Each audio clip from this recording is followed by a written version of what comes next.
আল্লামা মরহুম দেলোয়ার হোসেন সাইদি রহমাতুল্লাহ আলাই তিনি বলেছিলেন, যদি তোমরা মৌলবাদকে সহ্য করতে না পারো, আমরা যারা মৌলবাদ বাংলাদেশের ওই সময় 12 কোটি জনতা ছিল, এখন 18-20 কোটি, ঠিক কিনা?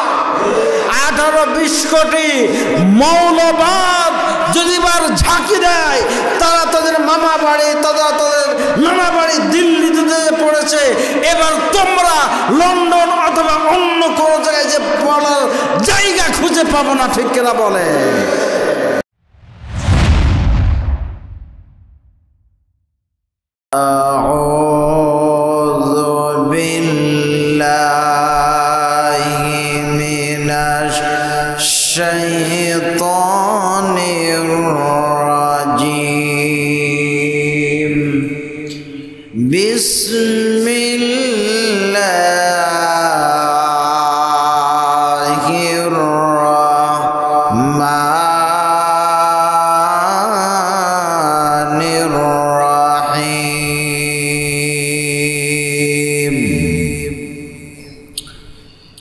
يوم تقلب وجوههم في النار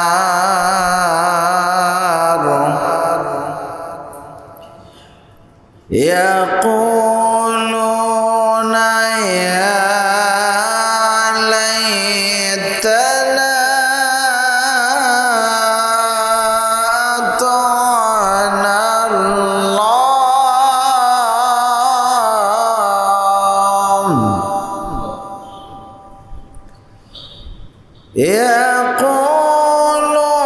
يقولون يا ليتنا أطعنا الله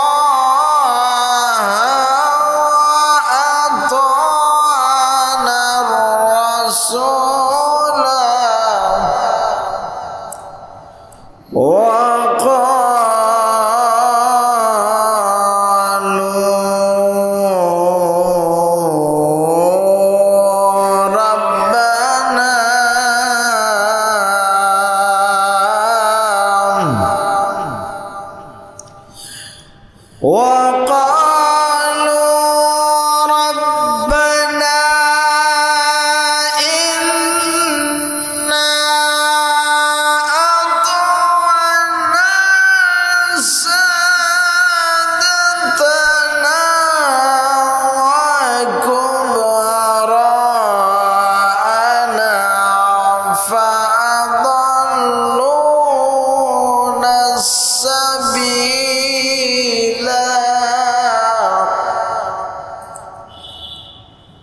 وربنا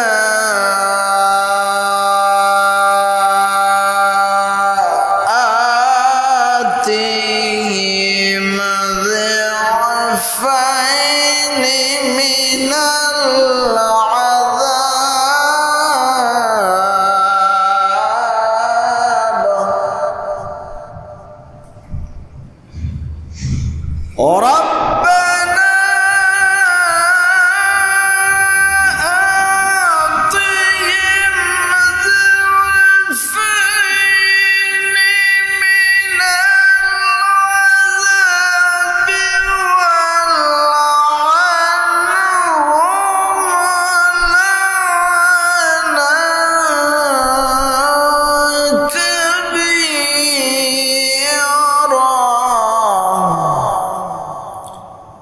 صدقت يا رب العالمين.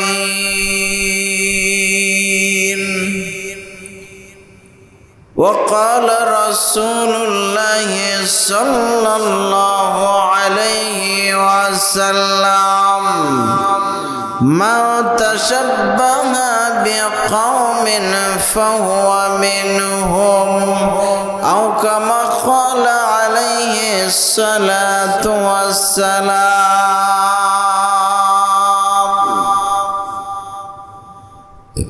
সকল প্রশংসার মালিককে, যে রব্বুল ইজ্জাত ওয়াল জালাল আমাদেরকে সুস্থতার সাথে জুমআর সালাত আদায় করতে আসার সুযোগ করে দিয়েছেন। সেই মহান তাবারক ও তাআলাকে খুশি করার জন্য বলছি আলহামদুলিল্লাহ। দরুদ ও সালাম পেশ করছি মানবতার মুক্তির মহান দিশারি নবী মুহাম্মদ রাসূলুল্লাহ সাল্লাল্লাহু আলাইহি ওয়াসাল্লাম।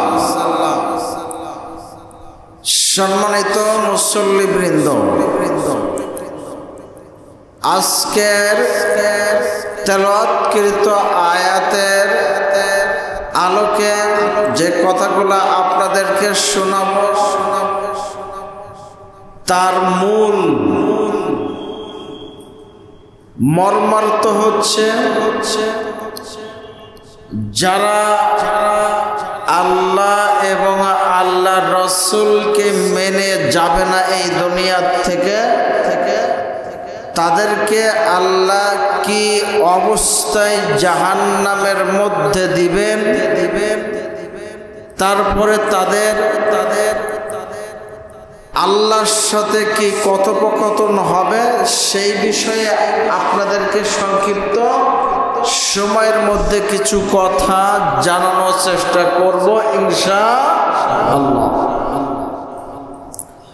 গত জুমায় আমরা কিছু কথা বলেছিলাম, আজকেও আমরা কিছু কথা বলবো। সর্বপ্রথম নিয়ত রয়েছে যদি আমার জীবনের সাথে কোনো কিছু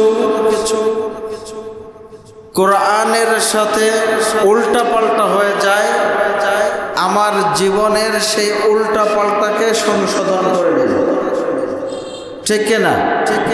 এইটা হচ্ছে আমাদের মূল ইমানি হালতের দাবি হবে যে আমার জীবনে উল্টাপাল্টা হলেই কোরআন এবং হাদিসের কষ্টি পাথরে সেটা ধরা পড়লেই সাথে সাথে আমার জীবনকে সেই জায়গার থেকে পরিবর্তন করে নেব। ঠিক না? খুব সাবধান। আগামীর বাংলাদেশ হয় ইসলামের বাংলাদেশ হবে, অথবা আগামীর বাংলাদেশ ইসলাম পন্থীদের জন্য খুব কঠিন বাংলাদেশ হবে। কথা কি বুঝতে পারছেন?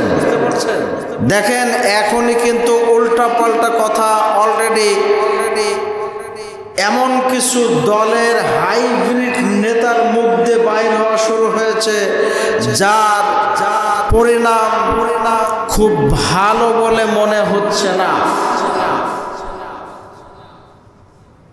একজন নেতা বলছেন ইসলামী মৌলবাদ যাতে বাংলাদেশে বিস্তার লাভ করতে না পারে সেই দিকে আমাদের সজাগ দৃষ্টি রাখতে হবে।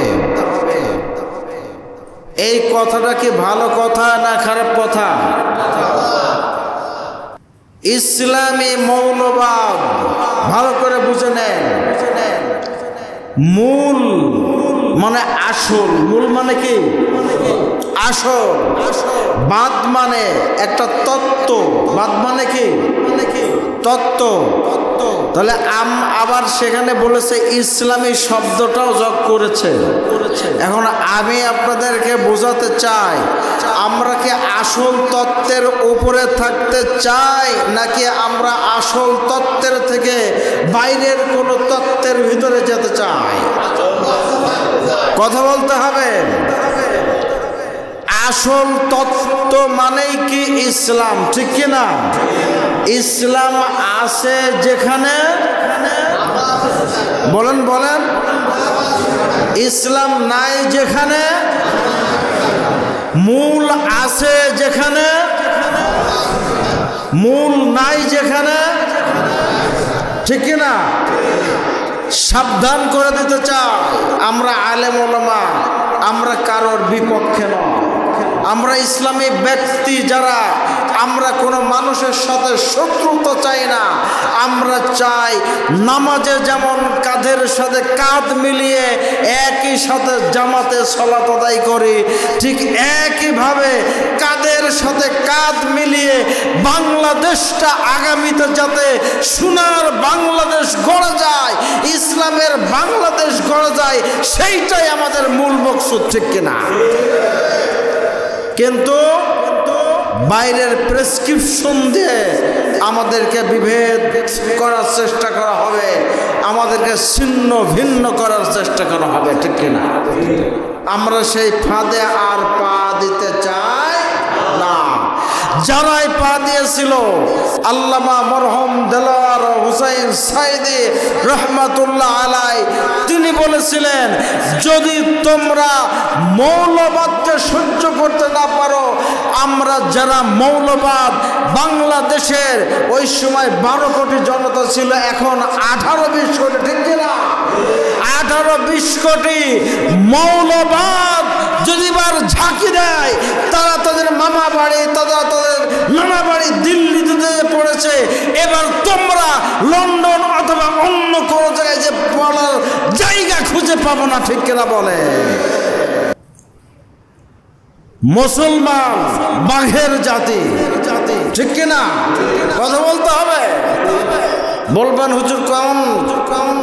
মুসলমান খালিদ ইবনে ওয়ালিদের উত্তরসূরি, ঠিক কিনা? মুসলমান হযরত আলী কাররামাল্লাহু ওয়াজহাহুর উত্তরসূরি, ঠিক কিনা? মুসলমান কখনো লুকিয়ে থাকার জাতি নয়। মুসলমানের একটাই স্লোগান হবে, একটাই তাকবীর হবে, নারে তাকবীর, লিল্লাহি তাকবীর। আরো জোরে নারে তাকবীর, নারে তাকবীর, লিল্লাহি তাকবীর। এটাই হলো আমাদের একমাত্র স্লোগান, ঠিক না?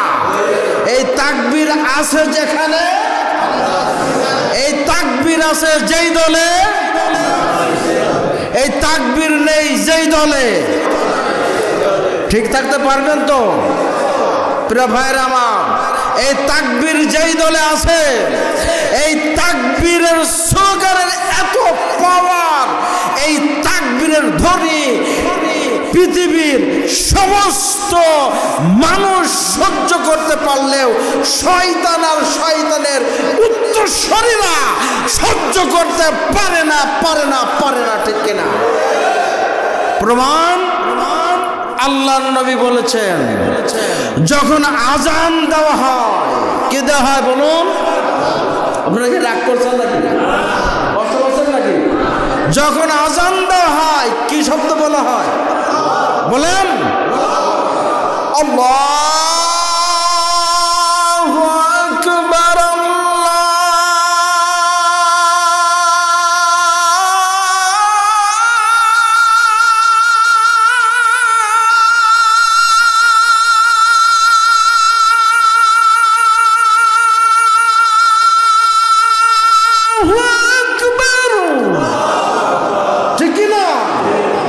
নবী বলেছেন, যখন এই তাকবীরের ধ্বনি, আজানের ধ্বনি যখন বাজা শুরু হয়ে যায়, শয়তান পিছনের রাস্তা দিয়ে হাওয়া ছাড়তে ছাড়তে পলায়ন করে, ঠিক কিনা?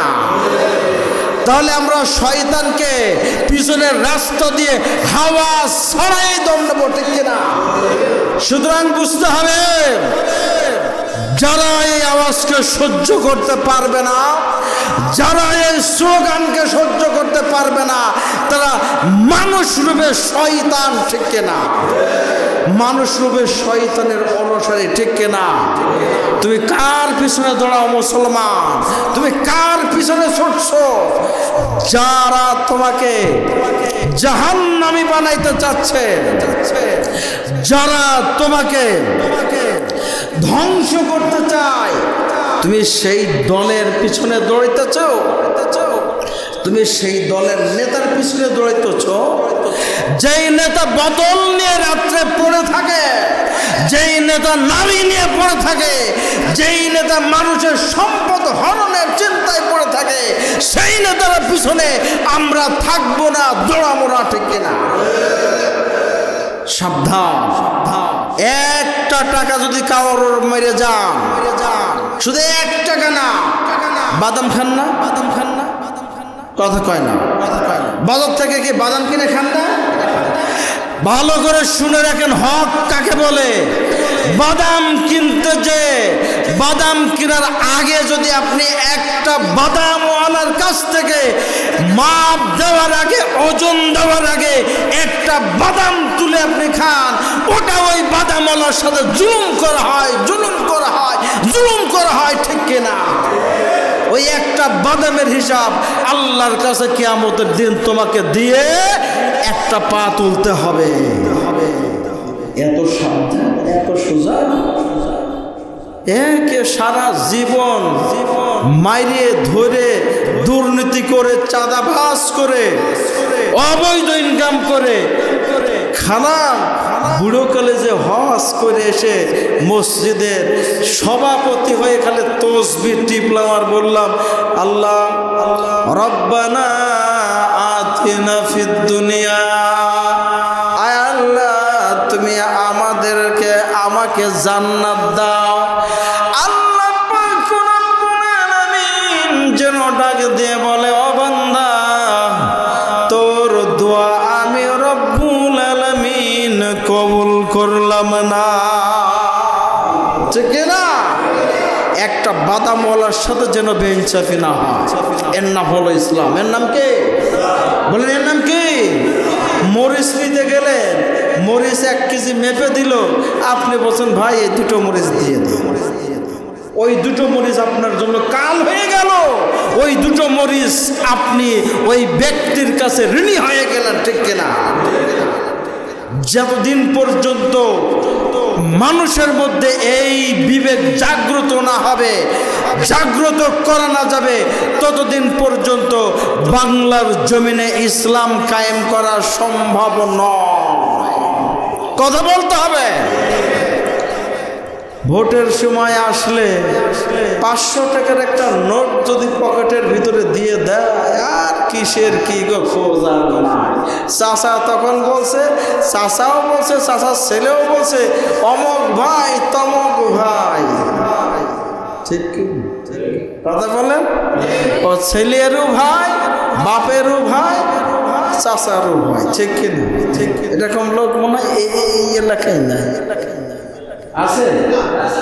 শোনেন, আপনার ওটা আমানত। ওটা কি?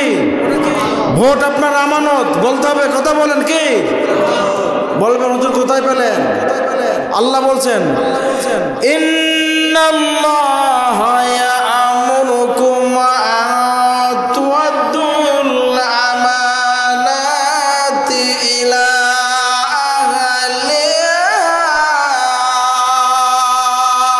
আল্লাহু আকবার। কার কথা? আল্লাহ বলছেন, তোমাদের কাছে আমি যে আমানত দিয়েছি, এই আমানত যখন যেখানে যেটা দেওয়ার দরকার যদি সঠিকভাবে প্রয়োগ না করো, আমি আল্লাহর কাছে এর জন্য তোমাদেরকে জবাবদিহি করতে হবে। আপনি যেখানে সেখানে হাত মারলেন, এই হাত আপনার বিপক্ষে দাঁড়িয়ে যাবে। বিশ্বাস হয়? বিশ্বাস হয়? কথা বলতে হবে। বিশ্বাস হয়? এই হাত যে কথা বলতে পারবে, এটাকে বিশ্বাস হয়? যদি বিশ্বাস না হয়, কালকে ভারতে যেতে চান, আপনি ধরা পড়ে যাবেন, ফিঙ্গার প্রিন্ট নেই, কিসে পড়বেন? আল্লাহ বলছেন, বালা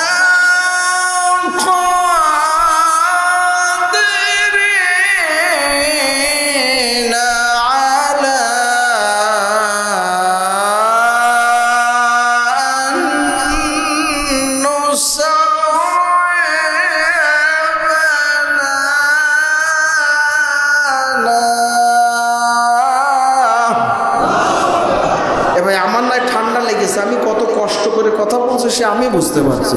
তা আপনারা কি আল্লাহ তাকবীর ধ্বনি বলতে পারেন না জোরে? বলেন।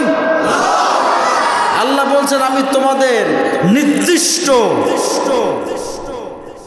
রেখা রাজি দিয়ে তোমার হাতকে পরিপূর্ণ করে দিয়েছে। সুবহানাল্লাহ বলে। কোটি কোটি জনতা আছে বাংলাদেশে, একজনের হাতের ফিঙ্গারের সাথে আরেকজনের হাতের ফিঙ্গার লাগে কি? কথা বলেন, লাগবে না। এ শক্তি কার? আরো জোরে বলেন। এখন বলতে পারেন হুজুর, আল্লাহ ইচ্ছা করলে তো ইসলামকে রাষ্ট্রীয় শক্তি এমনি বানাই দিতে পারে। তোমাকে আমাকে কে কে আঙ্গুল চুষার জন্য বানাইছে? হ্যাঁ, আল্লাহ বলছে তোকে খলিফার দায়িত্ব দিয়েছি, সেই দায়িত্ব পালন করতে হবে। কথা বলেন। তো দায়িত্ব পালন না করে যদি আপনি বলেন, আচ্ছা কথার কথা ধরেন আপনি বিয়ে না করে একদম হজ করতে চলে গেলেন, কাবা ঘর ধরে যদি দোয়া করেন, আল্লাহ আল্লাহ কাবা ঘর ধরে দোয়া করি রব্বুল আলামিন, আল্লাহ তোমার ঘর কাবাকে আমি পাজা করে ধরে দোয়া করি, আল্লাহ বাড়িতে যে যেন আমি আমার একটা ছেলে দেখতে পাই। দোয়া 100% কবুল। হ্যাঁ, কেন কেন কেন কবুল হবে না কেন? অথবা আপনি ওই যে হাজরে আসওয়াদ চুমো দিলে তো গুনাহ থাকে না? চুমো দিয়ে আপনি একদম চুমো দেওয়ার সময় পড়ে যায় একদম আগে দোয়া করলেন, রব্বুল আলামিন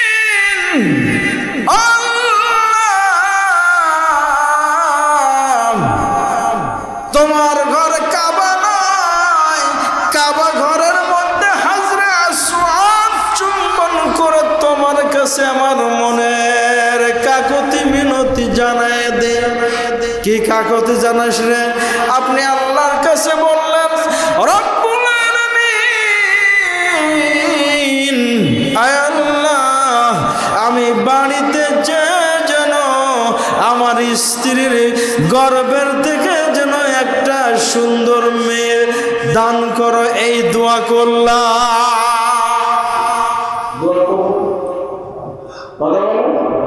কেন আমার কথা মনে বুঝতে পারছেন না?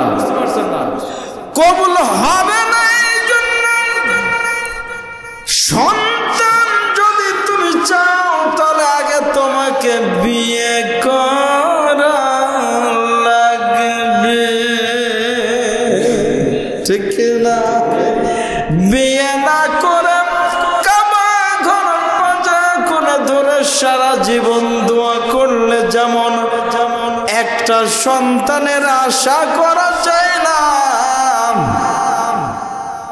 তেমনি আল্লাহর জমিনে আল্লাহর রাজকামক আল্লাহর জমিনে আল্লাহর আইন বাস্তবায়ন হোক, এইটার জন্য কাজ না করে আল্লাহর কাছে যদি খালি আপনি বলেন আল্লাহ আমার এই বাংলার জমিনে আমরা তোমার আইন দেখতে চাই, কিয়ামত পর্যন্ত এই দোয়া কবুল হবে না,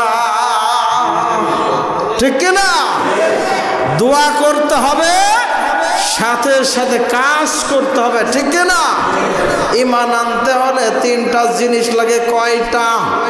সবাই বলেন কয়টা? আরো জোরে না, জোর হচ্ছে না। কি রাখছেন নাকি? ঈমান আনতে হলে শর্ত কয়টা?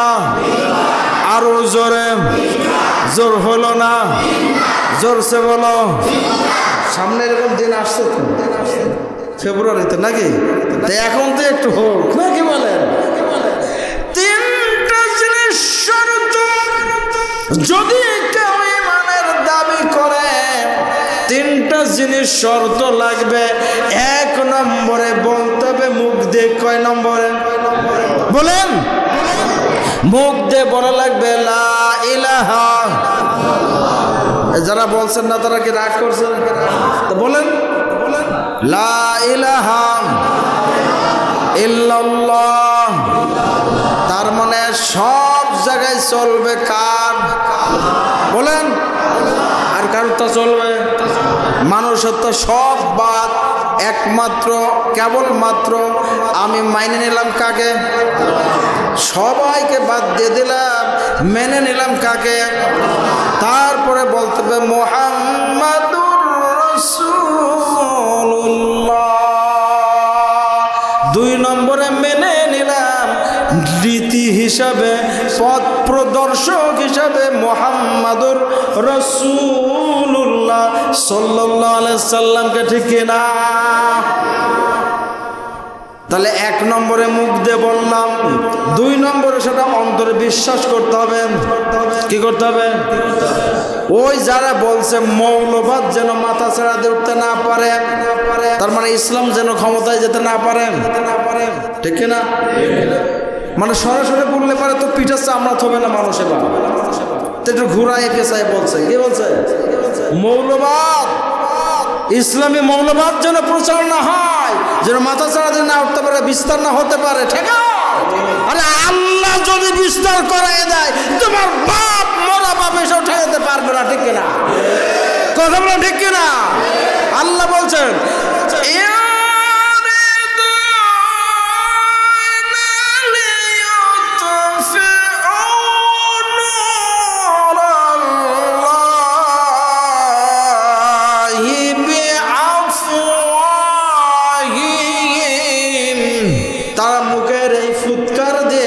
ইসলামকে নিভাইতে চেয়েছিল।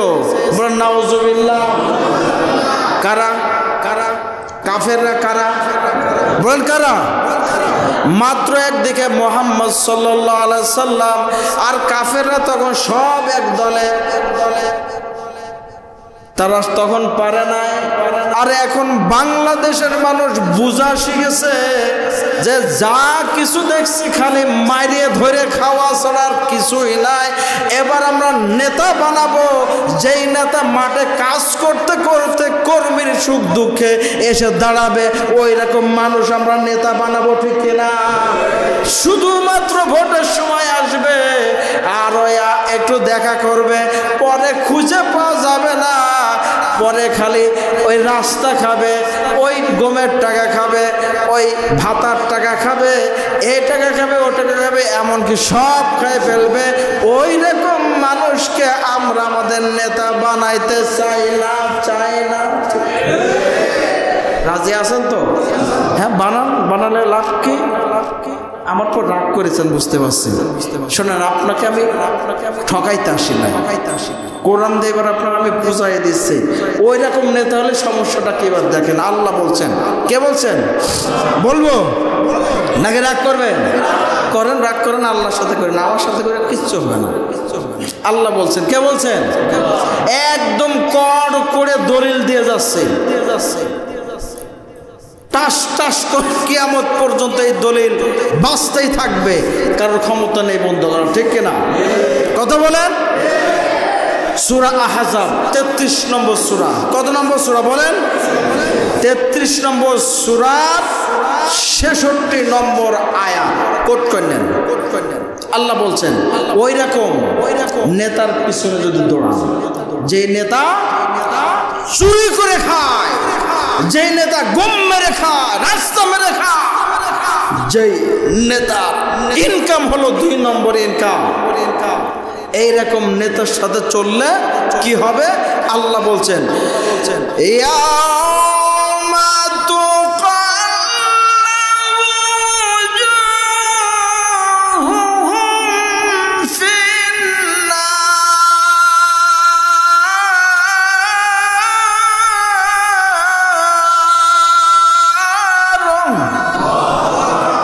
উপর করে জাহান্নামে দেওয়া হবে। কিভাবে? কিভাবে বলেন? কিভাবে? ভালোভাবে না, কিন্তু যে জেলখানায় যাচ্ছে এখন মুখ নিচ করে যায় না মাথা উঁচু করে যায়? বলেন। আমি দেখে এক হিসাবে ভালোই লাগলো। ওই যে কি জন্য আমির হোসেন আমু সাহেব একটা নেতা ছিল না আওয়ামী লীগের, বিশাল ভুড়ি ছিল, ভুড়ি টুড়ি সব কমে গেছে। সুবহানাল্লাহ, ভুড়ি টুড়ি সব কমে গেছে। উনি যখন ওরা ধরে নিয়ে গেল, ওনার বাড়িতে কয়েক কোটি টাকা পাইছিল। তা আমি বলছিলাম, ভাই এত কষ্ট করে বাড়িতে রাখার কি দরকার ছিল? আমাদের মতো হুজুরদের দিলে তো আমরা ব্যবসা বাণিজ্য করে কিছু টাকা পয়সা বানিয়ে গরিব মানুষদের দিতাম নাকি? বলুন, তো জানতে পারলাম যে উনি টাকার উপর ছাড়া নাকি ঘুম হতো না। ও টাকা কি ও কিভাবে ইনকাম করেছে? ওর বাপের টাকা নাকি? বলেন তো, হ্যাঁ? আরে আপনার ছেলে পরীক্ষা দিয়েছে, পরীক্ষায় টিকে গেছে, চাকরি হবে, তারপরে বলেছে 10 লাখ দাও। কথা বলেন, আমরা এরকম বৈষম্য মার্কা বাংলাদেশ চাই নাকি? যে টেকবে তার চাকরি হয়ে যাবে, ঠিক কিনা? যে ভালো ছাত্র সে ভালো জায়গায় চলে যাবে, যে যে পজিশনে যাওয়ার মতো যোগ্যতা রাখে তাকে সেই পজিশনে দিয়ে দিতে হবে, ঠিক কিনা? ইমাম যদি ভালো হয় মুসল্লি ভালো হবে, ঠিক কিনা? ইমাম যদি তেল মারা ইমাম হয়, মুসল্লি ঘুমানো মুসল্লি হবে। কথা বলেন, ঠিক কিনা? আমি আপনাদের ঘুমাতে দিই? আমি প্রথম দিনই কিন্তু বলে নিয়েছি আমি তেল মারা ইমাম না। ভালো লাগবে না বলে দেবেন, সম্মানে বেরিয়ে চলে যাব, আসবো না। কারণ রিজিকের চিন্তা আমি 1 সেকেন্ডের জন্য করিনি। আমার রিজিক দিয়ে পাঠাইছেন কে? আপনাদের ক্ষমতা আছে আমার রিজিক দেওয়া, আমার ক্ষমতা আছে আপনাদের কাছে রিজিক নেওয়া। আমি এই বিশ্বাসে বিশ্বাসী। সে এই বিশ্বাস সবার মধ্যে রাখতে হবে। আর এই বিশ্বাস যদি থাকে আপনাকে কেউ দাবায়ে রাখতে পারবে না, পারবে না, পারবে না। আল্লাহ বলছেন যে সেই দিন উপর করে জাহান্নামের আগুনের মধ্যে দেওয়া হবে, সেক দেওয়া হবে, আগুন দিয়ে পোড়ানো হবে। বলে নাউজুবিল্লাহ। তো যখন দেওয়া হবে তখন ওই জাহান্নামীরা কি বলবে? এবার আল্লাহ বলছে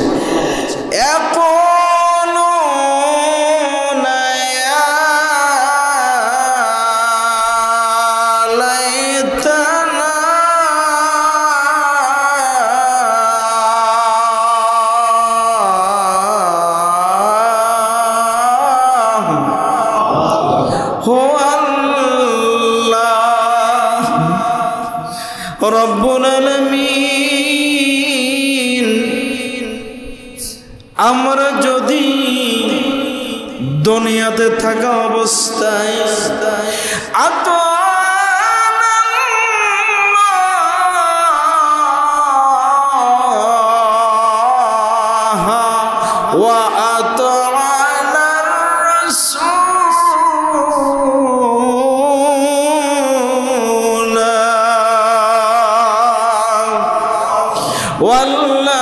দুনিয়াতে থাকা অবস্থায় যদি 2টা কাজ করতাম, কয়টা? 1 নম্বরে তোমাকে, 2 নম্বরে তোমার হাবিব। নাম কি? বলে না কেন? নাম কি? মুহাম্মাদুর রাসূলুল্লাহ। আমার নেতা, তোমার নেতার নাম কি? এটাও বলতে কি লজ্জা পান নাকি? আর আমরা এমন নেতার অনুসরণ করব যে নেতা কিয়ামতের দিন আমাদেরকে ভুলে যাবে না, ঠিক না? আল্লাহর কাছে সেই দিন আফসোস করে বলবে, আল্লাহ যদি তোমাকে এবং তোমার নবীকে অনুসরণ করে আসতাম, মেনে আসতাম, তাহলে আজকে তো আমার এই অবস্থা হতো না। তাহলে সেই আল্লাহ এবং সেই আল্লাহর নবীকে মানানোর জন্যই তো আপনাদেরকে বলা হচ্ছে, ঠিক কিনা? এরপর দেখেন আবার কি বলবে, এবার দেখেন আল্লাহর সাথে তারা কথা বলবে জাহান্নামীরা। কারা বলবে? জাহান্নামীদের কথোপকথন হবে। এরপর তারা বলবে, ও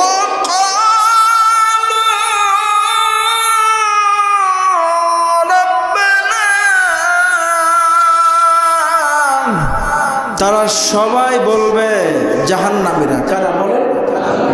জাহান্নামীরা বলবে, রব্বানা, ও আমাদের মালিক, ইন্না আতানা সাদাতানা ওয়া কুবরানা।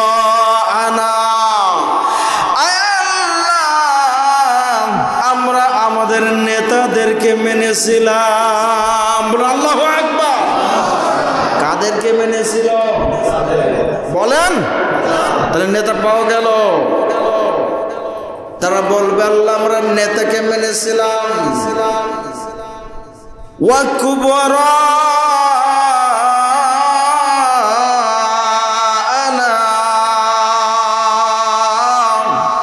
আর দলের প্রধান হিসাবে যারা ছিল, যা বলেছিল কান মুখ চোখ না খোলা রেখে তাই শুনে তাই করেছিলাম।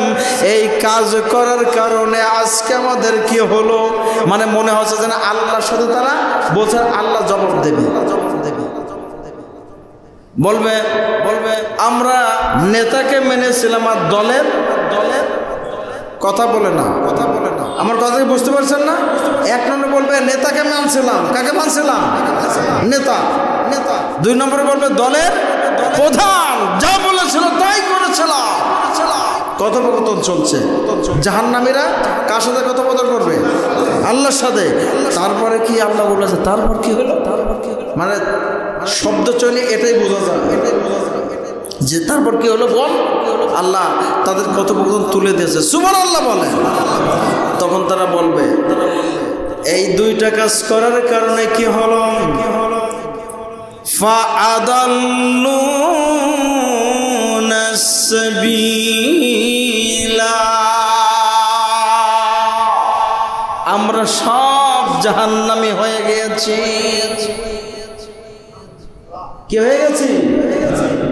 তাহলে লাভ হইল না লস হইল? তাহলে ওই নেতা মানা যাবে যেই নেতা আমাকে দুর্নীতিবাজ হওয়া শেখায়, যেই নেতা আমাকে পরের জিনিস হামলা করে মামলা করে জবরদস্তি করে নিয়ে শেখায়, চুরি করা শেখায়, দুর্নীতি করা শেখায়, ওই নেতা আমার নেতা হতে পারে?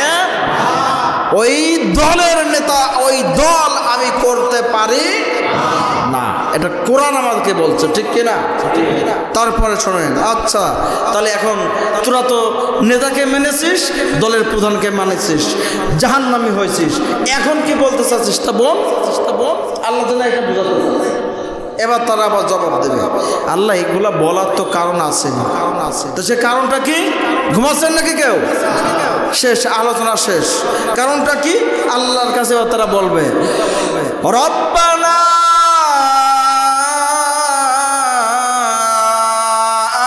আতিহিম যিআফাইন মিনাল আযাব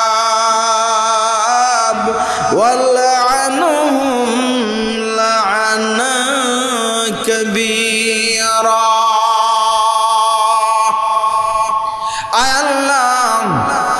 যেই নেতা যেই প্রধানকে মানার কারণে আজকে জাহান্নামী হয়েছে, আজকে ওই নেতা এবং দলের প্রধানদেরকে ডবল শাস্তি দাও, আর ওদেরকে ফেলে দাও, ওদেরকে পাড়ায় দলায় আমরা পাড়াইতে তারপরে জাহান্নামের মধ্যে যাব। কিন্তু লাভ কি কিছু হলো? একটা লাভ হলো কি? জাহান্নামে চলে গেল। নাকি বলেন লাভ না ক্ষতি? কথা বলেন।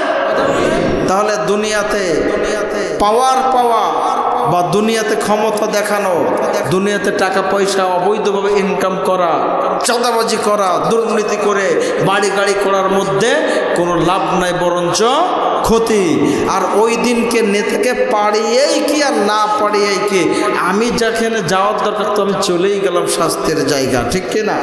তা আল্লাহ পাক রব্বুল আলামিনের কাছে আমরা দোয়া করি, আল্লাহ যেন এইরকম দল, এইরকম নেতা থেকে আমাদেরকে হেফাজত করে, বলে না আমি। আমরা যেন 2টা জিনিসকে মানব। কয়টা জিনিস? 1 নম্বরে, 2 নম্বরে মুহাম্মদুর রাসূলুল্লাহ সাল্লাল্লাহু আলাইহি ওয়াসাল্লামের দেখানো নিয়ম ও নীতির উপরে চলবো, ঠিক কিনা? আল্লাহ আমাদের সেই তৌফিক দান করুন, আমিন। আসসালামু আলাইকুম ওয়া রাহমাতুল্লাহি।